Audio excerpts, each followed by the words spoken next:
Hey, this is Tony, Life Lessons from the Garden. This is the original Tony. The other Tony has a different hat. And we're in the garden, and I'm going to tell you a little about history about how I started doing these life lessons. When I first used to come to the garden, I used to listen to music and kind of walk exercise.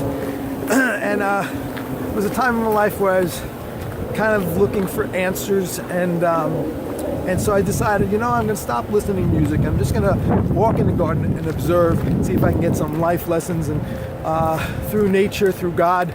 And so I stopped listening to music and I started just observing. And that's how these life lessons came about. So this is kind of like Star Wars, which after 10 episodes, they go back to episode 1. And so this is episode 1. The thing that happens to me sometimes is I come in here and I start thinking about my problems. And most of the time, if that's all I do, I don't really get an answer. So what I ended up doing was I stopped thinking of my problems and I just started thinking about things I'm thankful for. And what I found that I go through my whole life starting as a kid, and I would think about the things that I was thankful for my whole life.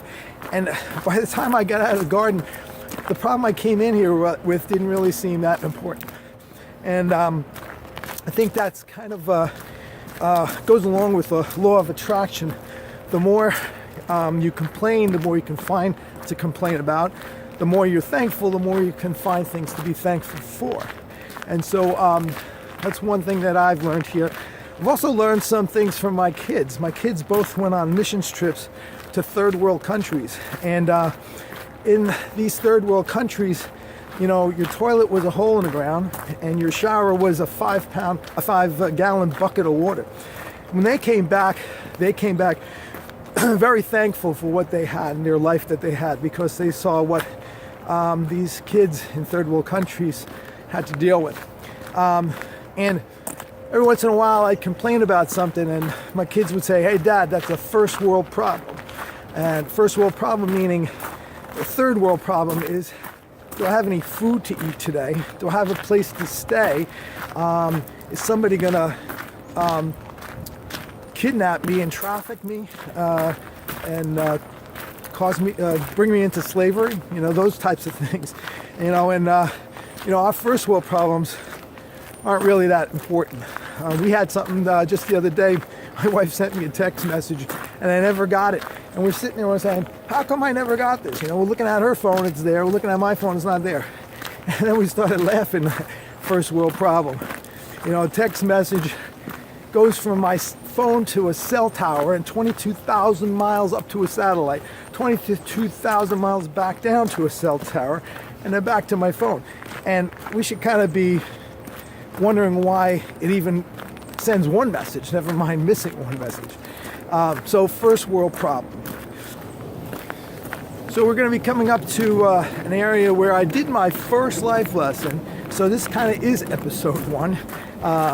And it's the stream, which and we did a life lessons about giving and taking. Giving and receiving, I'm sorry. And so we're coming up to that, and we'll do that little life lesson there. Okay?